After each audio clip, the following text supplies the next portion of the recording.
Ninjago has lasted for a decade, and with any show that lasts for a long time, there's bound to be controversy. So, in today's video, I'm going to be looking at the top 10 Ninjago controversies. Note that this will only contain stuff from the show, as I believe there are not really that many controversies surrounding the set. And if you want someone to do a set controversy list, you can ask any of my friends over at the Ninja Legends, or you can even ask some of my friends that I put in my channel list on my channel. But with that in mind, let's get started. This is the most recent controversy on this list, and I'm pretty sure a lot of channels, including myself, have discussed this. But in 2021, 2 installments aired with Ninjago The Island and Ninjago Seabound. However, after Seabound concluded, Brady Shute, the main writer for Ninjago, all of a sudden stated, "Hey, you know what? The Island is a special, it's not a season, so technically Seabound is season 14. But here's where the problems start. Tommy Andresen later replied to that tweet saying, "We don't discuss seasons like that anymore," meaning he doesn't really call them seasons anymore, he calls them chapters, which understandable because it's way easier to refer to them as chapters.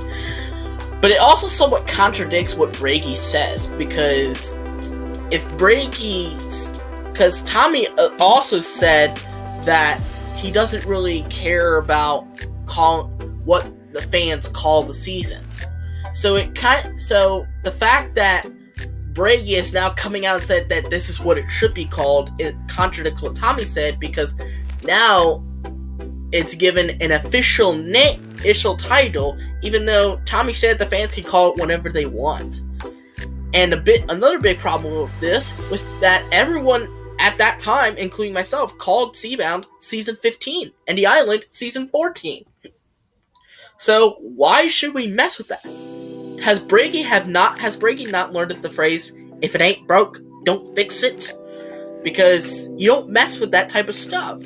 Because the fans know what, at this point, it's now in their hands, considering LEGO's not doing anything to micromanage this either. They're not helping either, as they've also said Season 14 as well. So we have conflicting accounts from 2 high members of the Ninjago team, and the fans calling it a certain name, and then Brady says, "Oh, that's wrong." And this caused just a bunch of stupidity, essentially. And I thought I was losing brain cells with this. But if I'm being honest, this controversy is nothing compared to the ones you're about to see later. Ninjago was originally supposed to end after Season 2. And that was originally what was going to happen, because LEGO had a certain rule, and I think they still have this rule, where every new theme that they get has a 3-year lifespan, it gets trashed, gets cancelled, and gets replaced with another theme. And the new thing that was originally going to replace Ninjago was Legends of Chima.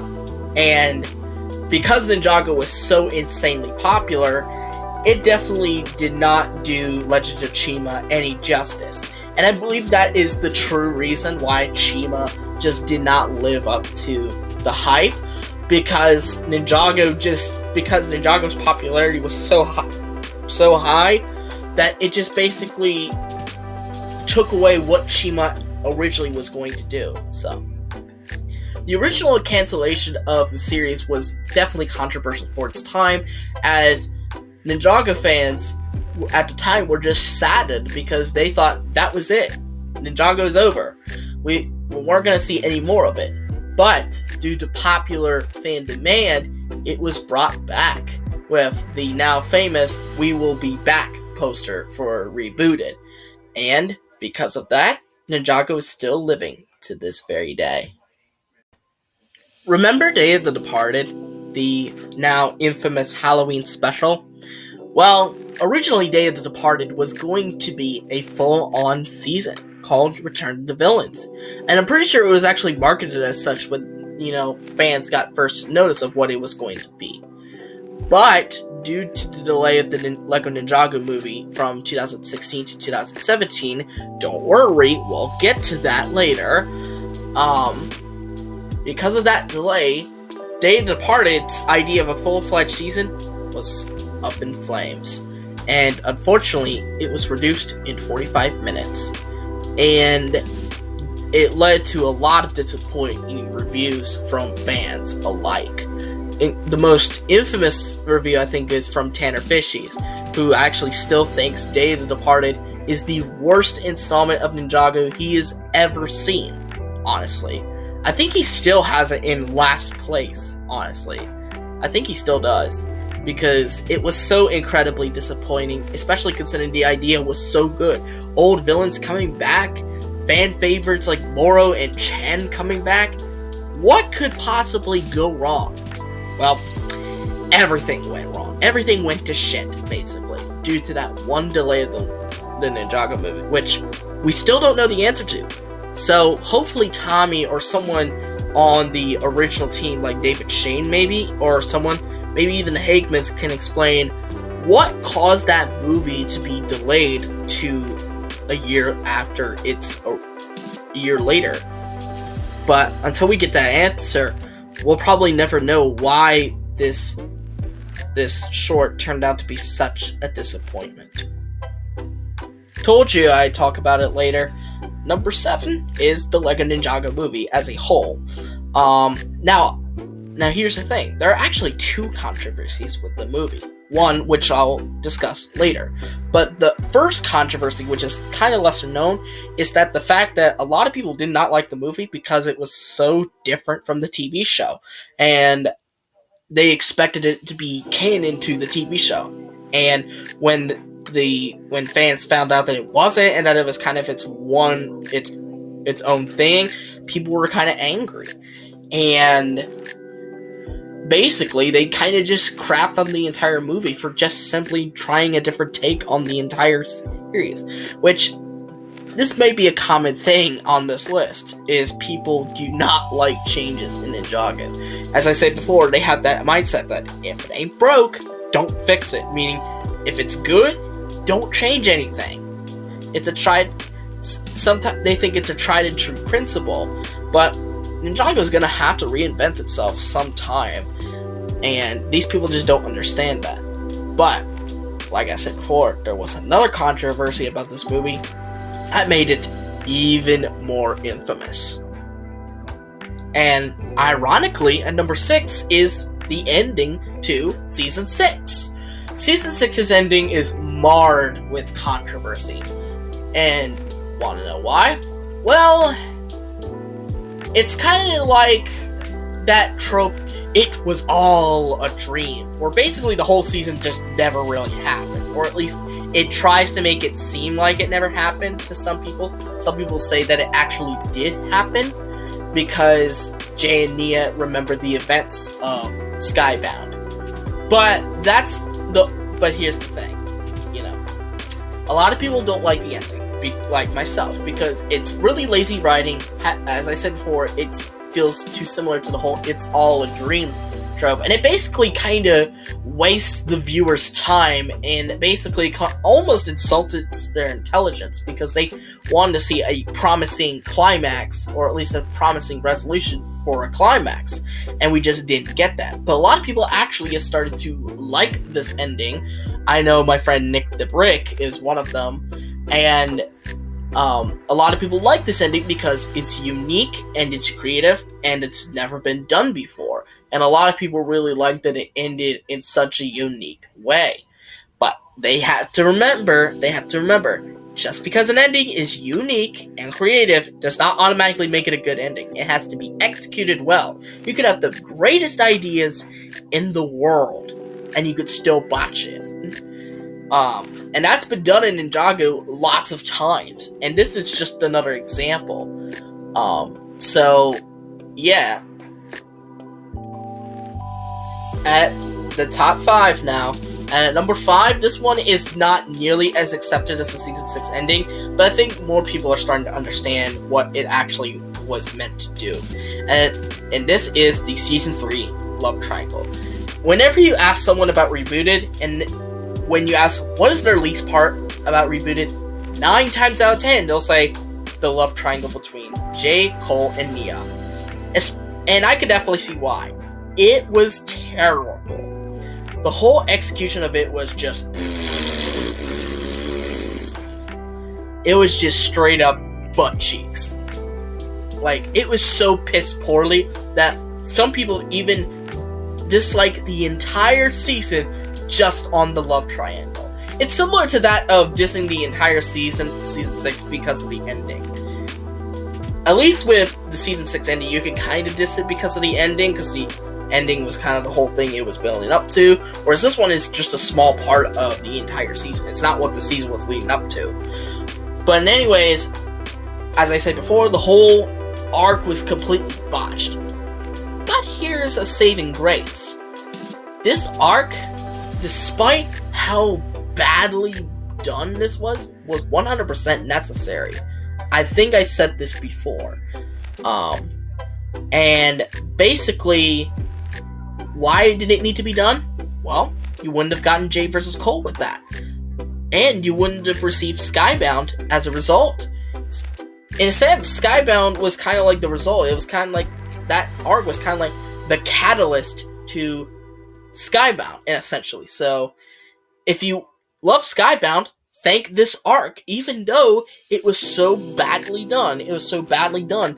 The effects of it were really, really good. It had, like, the best payoff ever with Jay versus Cole. And it had another seemingly successful payoff with the whole love story reconnection between Jay and Nia. So, if you wanna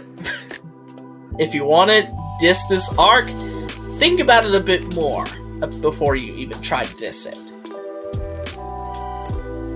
Now we have the changes to season 11. Oh boy, I was in this one. I was in the community during this one because I kind of joined the actual community-based part of it in 2019 with March Leone. But this was just... This one was sort of weird, honestly. Because what happened originally was Teletoon released an ungraded trailer, and everyone had two reactions. Either they were confused, or they were pissed.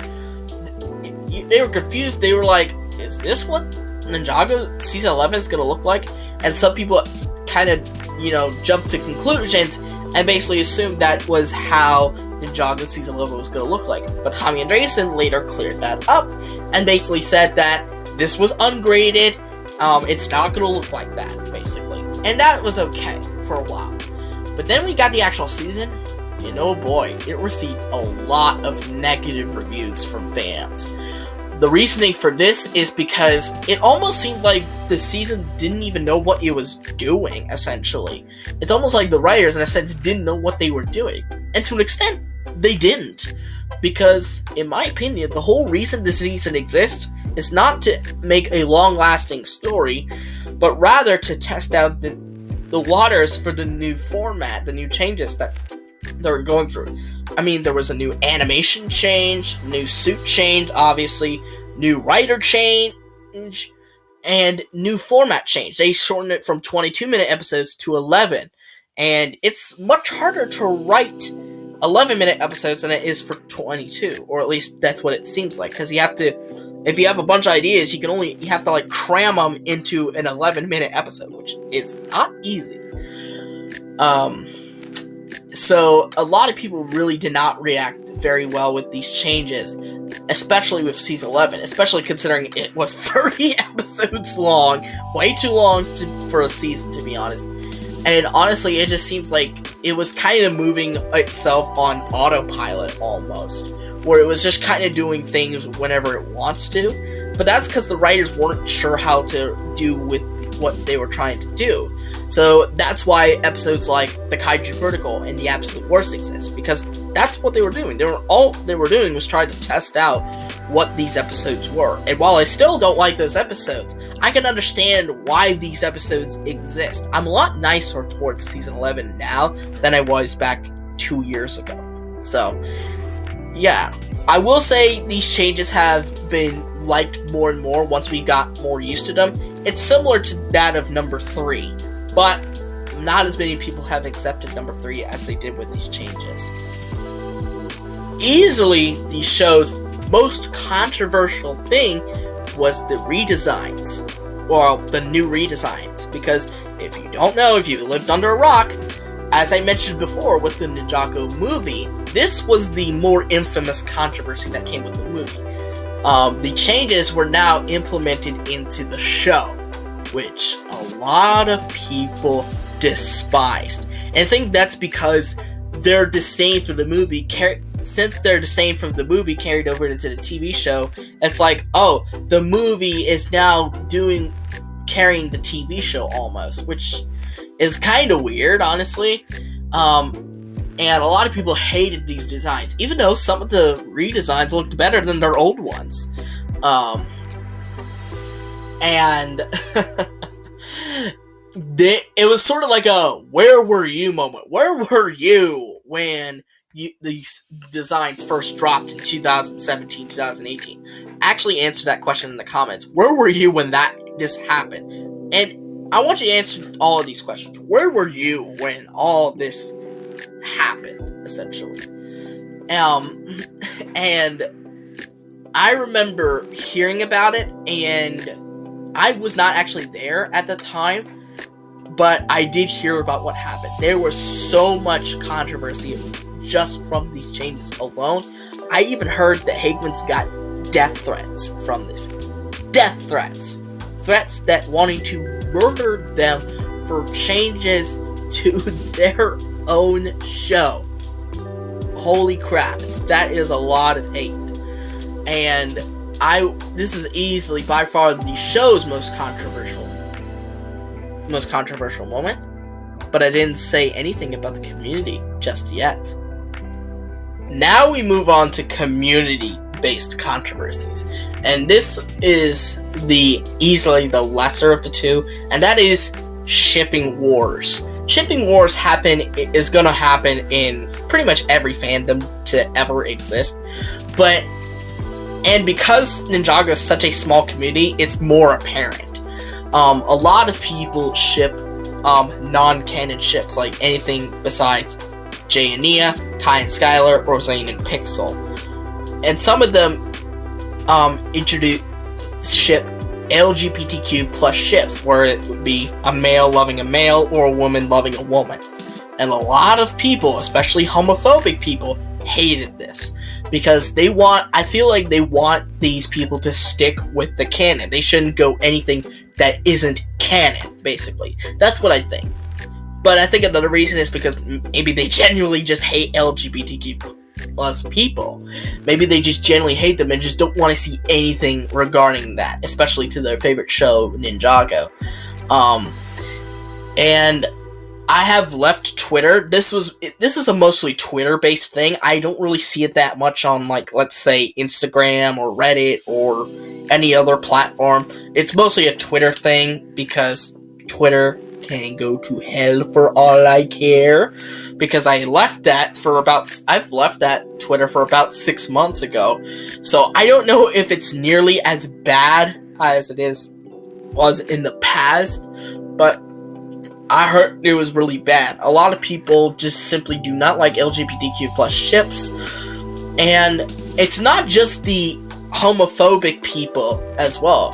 It's some people, even the ones who actually ship LGBTQ ships, sometimes can go too far. Sometimes they are so into their OTPs that they kind of forget that it's just a ship and not like an actual date is happening. Some people actually falsely call people homophobic for basically not liking an LGBTQ plus ship, which is wrong if you ask me. You don't do that kind of crap. And I remember there was this one user, I actually looked about this drama, and basically this person said the ships that I support, and they were all the canon ones. And this person got so much hate because there were no LGBTQ plus ships. And while I do think the use of the word support was a little questionable, this person I think definitely does not deserve the hate coming to his or her way. Because all this person was saying was that they liked canon ships, nothing more. It just so happens that all the canon ships are straight heterosexual relationships. And also I think a lot of people who shipped these characters are tired of constantly seeing the love at first sight trope, which I agree is genuinely very annoying and definitely overused. And so both sides definitely tend to make fools of themselves, but more so the homophobes and the shippers. But the shippers do make mistakes too, because, well, they're human as well. So humans make mistakes. It's and our nature. So yeah, this is easily